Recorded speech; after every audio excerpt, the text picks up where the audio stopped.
What's up, my ninjas? I'm Strydent, and it has been a long freaking time. How have you been? Man, a lot has happened. A lot of stressful stuff. My son was sick. The younger son, I should say, was sick, and he's finally better. Yesterday was the first day he was in good shape, back to 100%. So I'm super happy about that.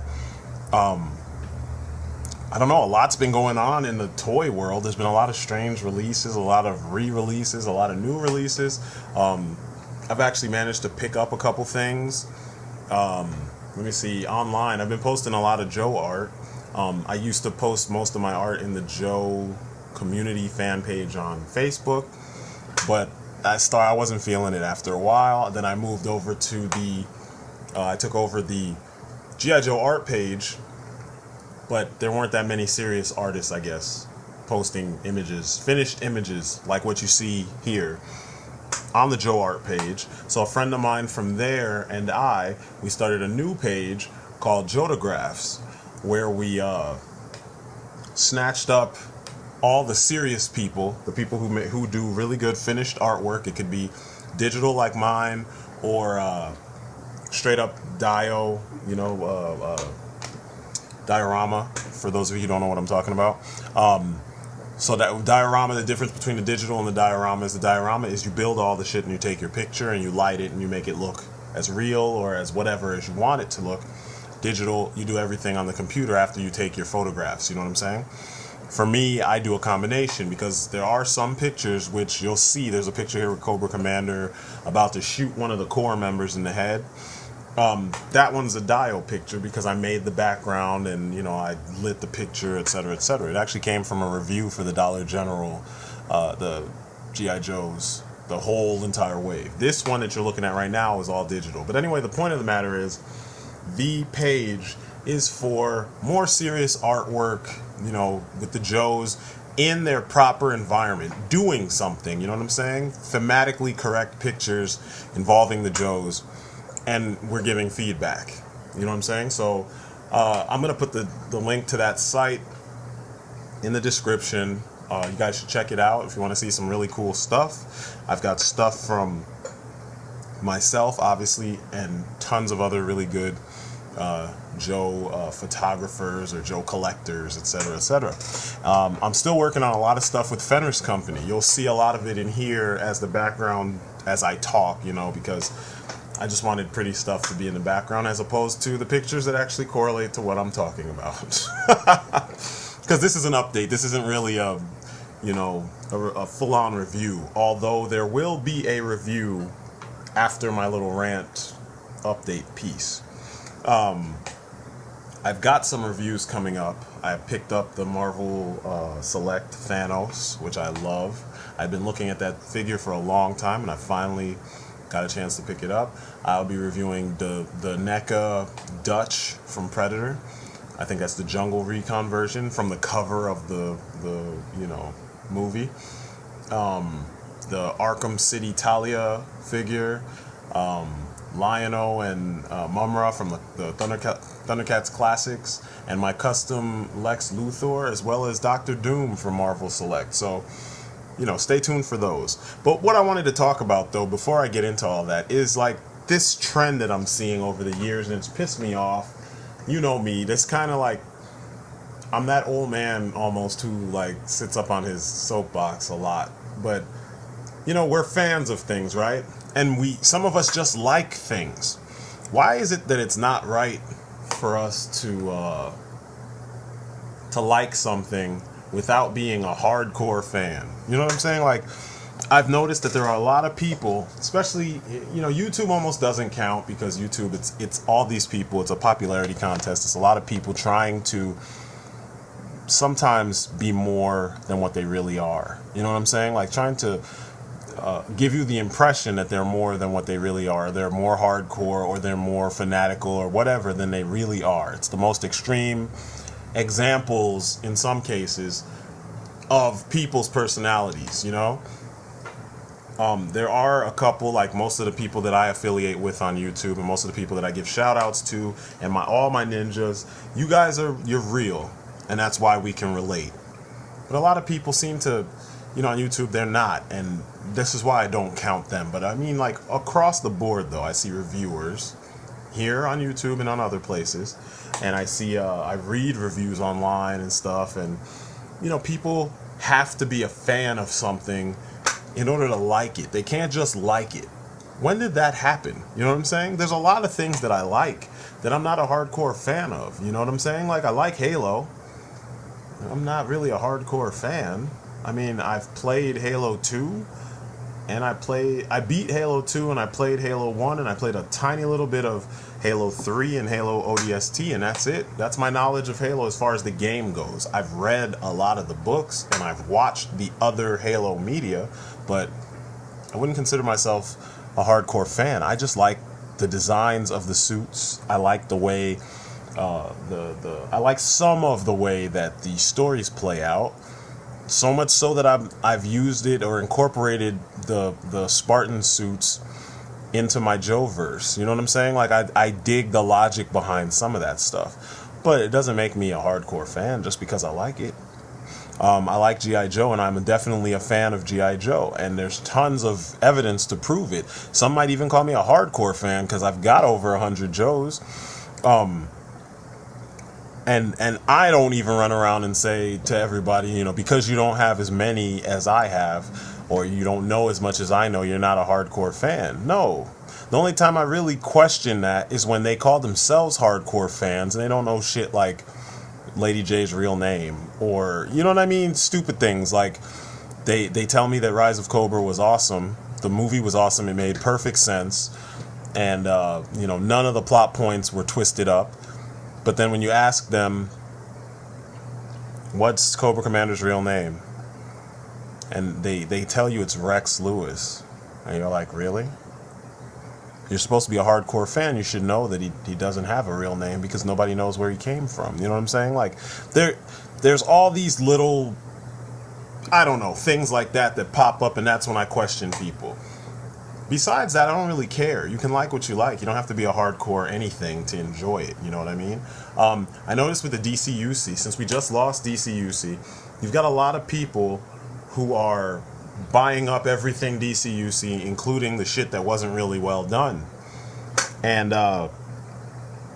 that's kind of weird because stuff that wasn't well done, regardless of the fact that we won't really be getting the DCUC stuff the same way we used to. It definitely won't be in retail after this year, I think, or next year. It doesn't mean that it's so worth it that we need to go and pick up the shitty stuff. You know what I'm saying? Like, you can chill out on that. You can go and pick the good stuff. I mean, we did do a lot of reviews, me and several other people here on YouTube, and several thousands, millions of people on the internet have told you guys and shown you guys what's, quality and what's not. Now, it is subjective, I guess, depending on the person, or objective, depending on the person. Each person's going to see it and feel a different way about each figure, any franchise, whatever, but we are giving you a heads up. And when shit like gummy legs, or, just basic QC is rampant across the board in a line or a wave, when we give you the heads up, don't be surprised when you fall into the same, you deal with the same problems that we dealt with after you shell out all that money. And it's strange to me how many people are ignoring these things, I'm focusing more now on Marvel Legends and DC Collectibles, because I don't have to worry about all the drama that surrounded Mattel and all their bullshit, I remember on one of my past videos when I was talking about the DCUC stuff, people were arguing with me about the way that the license works and the blah, blah, blah, blah, blah. So it's like, okay, fine, here's my example to you. I didn't even think about this back then, but the other day I was in the store and I was looking around at toys, and then I see this plethora of WWE figures. I see some with limited articulation, and I see some with maxed out, better than DCUC articulation, and they're fucking wrestling figures. I'm seeing 10 versions of these guys and 5 versions of these guys, and I see them in all different sizes, all different scales, and I'm saying to myself, wow, you can continually or continuously make wrestling figures with varying degrees of articulation from varying eras or various eras, but you can't make DC figures from just one era.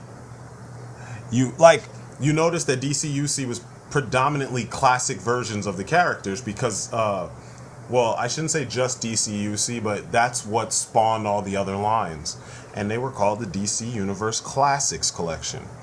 The point of the matter was that they were trying to give you the most well-known version of many of those characters, and in many cases it happened to be the most classic one, and somehow that went out the door.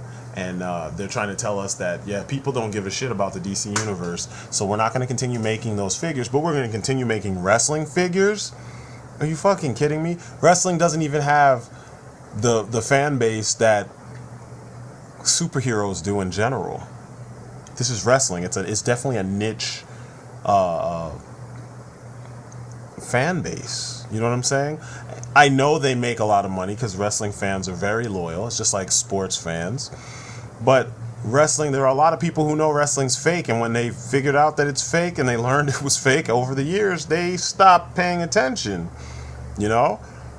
Me, I knew it was fake because you see people bleeding out in the ring, and then you meet them in real life, and you're like, wow, you're not like half dead or half retarded or brain dead or something. You know what I mean? Like your brain seems to work perfectly fine. Wow. That was a good spectacle you put on, and that's what I used to watch it for. But you know, long story short, the WWE collection just keeps getting bigger and bigger and bigger and bigger and bigger. The figures come with different things, and they come with accessories that are actually they actually belong with the character, unlike the DCUC figures, which mostly never come with accessories. You know what I mean? The wrestling figures are bigger than the DCUC figures in many cases, yet they can make them, and there's no problem with them. No concept, no complaints, no nothing. There's no idea of or feeling of this will not last. Even when they make figures of people who haven't really made a name for themselves yet, the figures still stay on the market. The figures still sell. You don't hear them saying anything. But you move over to the DCUC stuff, and figures that have been around for about 60 years longer than any of the WWE figures or characters. And they can't sell them. And people are believing that it's the fans aren't supporting the line. Come on now. The Ultimate line, Hasbro's Ultimate Joe line, within Retaliation. So the newest wave is out. I think it's 3.5. It's supposed to be a movie wave, obviously. It's supposed to be a movie line, but the wave has a whole bunch of figures that have nothing to do with the movie past the fact that they're related to G.I. Joe. There's an Ultimate Storm Shadow figure, another one, that all it is it's a sleeveless version of the one we got previously. This one looks more like the cartoon, and it comes with the Byung-Hun Lee's head, so that you can switch the heads and have him kind of look like, you know, a crossover of the movie and the TV show or cartoon. Okay, it's cool. It's a good idea. If you don't have an Ultimate Storm Shadow, there's your Ultimate Storm Shadow. But do people realize that it's a smoke screen? There's an Ultimate Cobra Commander. Why? And it's the Cobra Commander from... I'm getting ahead of myself. Wow. It's the Cobra Commander from the cartoon. Why did we still not get a Cobra Commander from the movie? Yes, it's cool to have a Cobra Commander that's fully posable, that looks like the cartoon, in your line. But, realistically, they made a line called 25th Anniversary. They could also make another line that could be like a throwback line or something. And that could be the Cobra Commander for that line. That could be a whole nother source of money for them. But instead, they insert him into the G.I. Joe Retaliation movie line. You guys don't see that it's smokescreen? There's a second Roadblock figure that's wearing short sleeves. His vest is fully painted this time with the R and the crossbones on his vest that was missing from the Battle Kata Roadblock that we got before, and had the white knife sheath on it, when in the movie there was no white on this man's costume. It's shit like that, you know what I'm saying? Where they do stuff on purpose to make you want to buy or make you feel like you have to go back and buy, so that it helps them keep money coming in. They could have just made it the right way the first time. If you see the head sculpt and the paint on the newer Roadblock figure, it's horrendous because they got it right the first couple times, you know what I mean? But people are still going to jump on the bandwagon and buy this toy. And they call themselves Joe fans. And I'm like, you know, if you're so hardcore about this stuff, you should be paying attention to the details. The Ultimate Storm Shadow is going to be short packaged again. I'm almost 100% sure of it. And it's going to make people, scalpers, rich. It's not going to do much for Hasbro because not only did they not put several of him in a pack, he's short packaged, which means he'll be 1 or 2 to a pack or a box. Scalpers have already been selling that toy for $100, and the figure just came out in the States, and it's been out elsewhere for a very long time. I don't understand how Hasbro is still doing this, and then they turn around and they cry poverty when we ask, why is it we're not getting, you know, better figures? You know what I'm saying? They've been cheapening the products that they give us, period, for a very long time. Transformers, everything Transformers is an example of it. The figure that I can say does not represent that would be Springer. Their Voyager version of Springers from the Generation line. That figure feels like an old school Transformers figure from something from a few years back before Hasbro started cutting all these corners. But Orion Pax, that figure is a perfect example of them cutting corners for the sake of cutting corners on a figure that should be more than what we got. But I'm seeing reviewers review the figure and say that, oh, it's cool because they like the character. Now, everyone who knows me knows that I've told you guys that's never, ever a good way to review a figure. It's anything. If you like the character, that's besides the point. Right now, this is a review. Therefore, we need to review what we set out to review. Plain and simple, you know, no two ways about it. Nobody cares if you like it. No one cares if you hate it. But you got to first tell us, I'm sorry. Let me rephrase that. People will want to know if you like it or hate it. But first, we want to know the facts. You got to get that out the way. So, you know, it's kind of annoying when we're getting that kind of coverage for things that, you know, like I said, the quality is waning. And I've said this before, it almost feels like quarterly I'm having these kind of thoughts and I make this kind of video because the things I like are taking a nosedive in quality, but no one's talking about it. You know what I'm saying? Everyone keeps telling you everything's awesome, everything's great, when it's not really awesome and great, you know? I've been a long time G.I. Joe collector. I like G.I. Joes. I collect Transformers kind of casually. I have a lot of them. But, you know, I'm not as hardcore as my brother. He's super hardcore in it. But even he sometimes, he's so willing now to pay the premium price for the third-party figures because Hasbro is not making good shit anymore. And, you know, I'm going to do a review of Orion Pax. That's actually the review that's going to be tagged on to this. And I'm going to be extremely honest. I'm going to be brutally honest, and I'm going to let you know exactly what's wrong with it. But some of it, the main issue with that figure, you're going to see it from my pictures. And, you know, most of what I have to say, it won't be, I probably won't need to say it. I will because it's a review, but you know what I'm saying? I won't need to really go into detail because most of it will be, you'll be able to see it just by looking at the figure, you know? I hate when you buy figures and the price is way up there. I mean, like, Toys R Us seems to be one of the only places supposed to be carrying the new G.I. Joes. At least this is what I'm learning. And at Toys R Us, they're like $12. But everywhere else, they're like $9.99. What the fuck? Toys R Us rips people off on a regular basis, and we pay the premium because it's one of the places you can find some of the stuff that you want. And it's getting tired, man. You know, like that model is getting annoying, where it's like everyone is finding a way to tack on their extra price or their extra little, you know, bit of money so they can make more money. Like when you see outrageous postage amounts on Amazon and eBay, and you know, if you're like me, you've probably mailed stuff to people before. You've probably sold figures or something to, you know, fans before, other fans, and you didn't charge them $10 to ship from Ohio to Indiana. You know what I'm saying? Like, what the fuck? That doesn't make any sense. But yet people are doing that, and eBay and Amazon let that shit fly.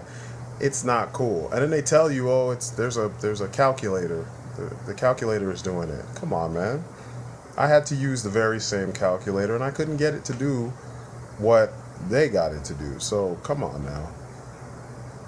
So anyway, that was a couple of my thoughts, which is going to lead me into my first review of a while. You know, it's been a long while. I've been wanting to do some reviews, and I got some music that I want to show you guys, but I'm going to do that in another video. But the review is coming now. Today we review the Transformers Generations Orion Pax. Now, for a lot of people, this is a figure that we kind of wanted for a long time, because they showed Orion Pax, who, if you don't know who he is, Orion Pax is Optimus Prime before becoming a Prime. He was shown to us when we were kids in the original G1 Transformers cartoon. It was a flashback episode. I think it had to do with Elita 1 or something. And we never got this figure. Now, after IDW gets the franchise in comic form, we get this Orion Pax figure. Now, I kind of jacked up, and if you were paying attention, you could see what the glaring flaw of this figure is. But I'm going to continue with the review, and then I'll get back to that. As you can see, he is a pickup truck of some sort with it almost looks like he's a pickup truck with a turbine on it. And this is supposed to be his mode when he was on Cybertron, before becoming, you know, a Prime. It's an okay design. It doesn't really do the job of a Cybertronian anything, in my opinion. And that's one of the biggest issues I have with it. It looks like a roadster of some sort, some kind of like hot rod, you know, pickup here on Earth. And everything about it, all the stylings, I mean, granted there's lines and things that they changed, but too much of it speaks Earth vehicle or screams Earth vehicle, and too little of it screams Cybertronian alt mode. And that bothers me, and, you know, I'm going to move on. I do dig the fact that they have the Autobot insignia smack dab in the center of the windshield, because no one is driving this thing, because it's supposed to be a Cybertronian vehicle. I like the color scheme. It's really nice because obviously it works, because it's the tried and true Optimus Prime colors. You really don't need to do anything. If you were to compare this figure color scheme, or the figure's color scheme, to the other Optimus Primes, they're pretty much spot on. The Robots in Disguise Optimus Prime from 2001, which is my favorite, the Superfire Convoy, he actually is brighter than this red. But everything else is pretty damn close, and I dig that. I do like the little, I don't know, wind flaps or whatever you want to call them, the arrow flaps that are kind of jutting back on on Pax's back. The wheels are nice. I dig that you can't really tell 100% what is the figure, what's the robot mode of the figure, and what's the, you know, alt mode. Like, you can't tell what doubled as what. I mean, if you're a long-time Transformers collector, yeah, you probably could. But they did a good job hiding and breaking up things so that you don't automatically, you know, feel like, oh, hey, there's the arm. Hey, there's the leg. You know what I'm saying? They did a good job making them feel like separate, two separate ideas that don't really overlap until you're ready to transform the figure and, you know, witness the overlap.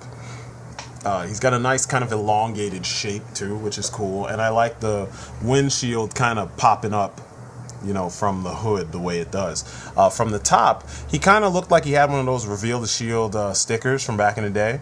Would you put the little your thumb on there, and the heat from your thumb kind of reveals what insignia he has, but that's not what it is. It's just a black square. I don't know why. It almost feels like they either are trying to trick us or they planned on putting a reveal the shield sticker there and they had to put something, you know, to placehold.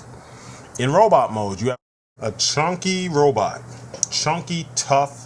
He looks pretty buff and armored, you know, and I like that. Because, I mean, it's Optimus Prime. He looks a little bit stout in comparison. Other Primes seem a little bit more stretched out. But it's younger Optimus Prime, so I guess that part makes sense. Now, if you notice, you guys know me. I'm doing my best to give you the pros first. Because, like I said, there are some glaring issues. And most of them, it's not with the engineering of the figure at all. It's mostly with one thing in particular, but I'm about to get to that. The aesthetics of this figure are there. This is why I saw it and I immediately had to pick it up. And everything screams Prime. You know, everything except for one thing screams Prime. Even with the addition of those flaps on his forearms, even with the gray running all up through his torso and with the windshield, the one unified windshield across his chest, it kind of screams the newer IDW Prime that has the division in between the left and right windshield and then has the Autobot symbol there. But it doesn't necessarily scream old school Prime for those of us who grew up on the original Optimus Prime and many of the iterations that kept the elements of that design. His face, it's pretty cool. It almost reminds me of Ultra Magnus, but he does look like a very determined, you know, straight-faced, just all business bot, and that's cool. I mean, that's kind of what I would expect Prime to look like under there, not the weird face that he has in Transformers Prime. Although that face is better than the one he had in the Michael Bay films. They even went as far as to make his gun mimic the gun that he had in his G1 iteration, and I like that. It's pretty nice.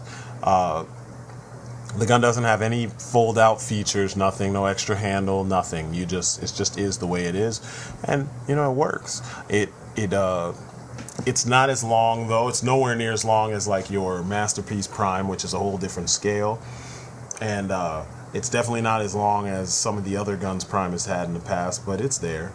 The big issue, and I'm sure right now some of you can already see from this image right here, there's another bot standing behind him, and you can kind of see his crotch, right?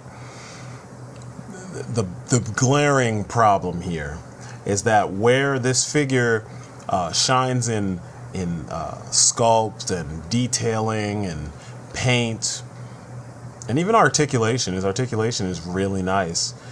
They fucked up royally when it comes to scale.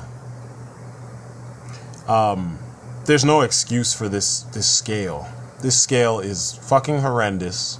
I don't know how anyone who reviewed Transformers in general, who calls themselves a fan, who says they like Transformers or they appreciate the toys, could tell us that this is a good rendition of the figure with this scale. If there's one thing that has to be present in an Optimus Prime, anything, unless it's like a few, what do they call those things? A super deformed, cutesy, baby-friendly Transformers something, you know, the Fisher-Price ones. He has to have the scale. He has to be a good torso taller than the majority of his fellow Autobots. And there's a handful of them that stand, you know, shoulder to shoulder with him. But for the most part, Prime is one of the big boys. You can't make a Prime figure of any scale that is not the 7-footer, essentially. You know what I'm saying? He's always been bigger than or taller than the majority of his teammates. Now they give us a figure of him pre-Prime, and in the book you're seeing him standing tall amongst other big figures like big characters like Zeta Prime, and then they don't make him the right size. I mean, look at him amongst all these other Primes. And I want you to note too, The Robots in Disguise Optimus Prime, I paid $11 for that figure. And I bought it when the show went off the air at KB. I mean, now it goes for like $150 something, but still, $11. I think I paid $14 for this tiny little piece of shit in that sense. Are you fucking kidding me? Now, I know some people go, did you just buy the toy so you can complain? No, I was so, like, amazed to see the toy in the store that I kind of fell into that impulse buy mode where I just snatched him up. I was buying a bunch of other things for the baby, and I was kind of in a stressed out mood, and I'm like, oh shit, a Transformer, cool, someone I actually wanted to see. When I picked him up, I didn't think too much of the size because he's kind of covered up by all the graphics and shit on the package. So I was kind of like, oh, you know, maybe he's not as small as he looks. Oh, whatever, it's Orion Pax, it's Optimus Prime as a youth. I love this guy. Which is what many of the reviewers fell prey to. And it's obvious when you listen to their reviews because they say, oh, he's small, but he does A, B, C, and D, so it's cool. Or he's Optimus Prime, so it's cool. I mean, look at how small he is compared to this ultimate Revenge of the Fallen Prime. It's almost embarrassing that these are supposed to be the same. I mean, I don't necessarily consider the Bayformer shit the same universe, but I'm just saying it's made by the same company, same design, similar design specifications when it comes to character-specific traits, because this is how we differentiate each character from other characters, and somehow they failed that hard. You mean to tell me that they couldn't have switched the size on Springer and Optimus Prime so that Prime would actually be the right size? Instead, Springer and Dreadwing and whatever the other one is, and they're all huge fucking, what's that other one called? The fake ass, the repaint of, I think his name's like Sandstorm. He's the repaint of Springer. Is bigger than this generation's Prime. There should be no version of Springer that's bigger than any version of Prime that's supposed to be in the same vein, in the same scale, etc., etc. I mean, now if you're talking universe, then I'd be like, okay. He did come with the Energon axe, which, you know, whatever. If it was bigger, it'd be awesome because then we could use it with other primes, but it's the scale with this figure, so it's kind of useless in a sense.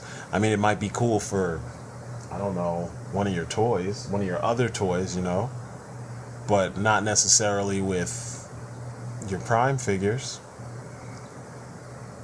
And, you know, and it's sad because, you know, when I look at all these details, I'm looking at a very well done design, a very well thought out design when it comes to the robot mode. Like I said, the vehicle mode does not scream Cybertronian towing vehicle in any way, shape, or form. It just looks like a truck, you know, like a souped up truck that we would see at a car show here in the United States on Earth.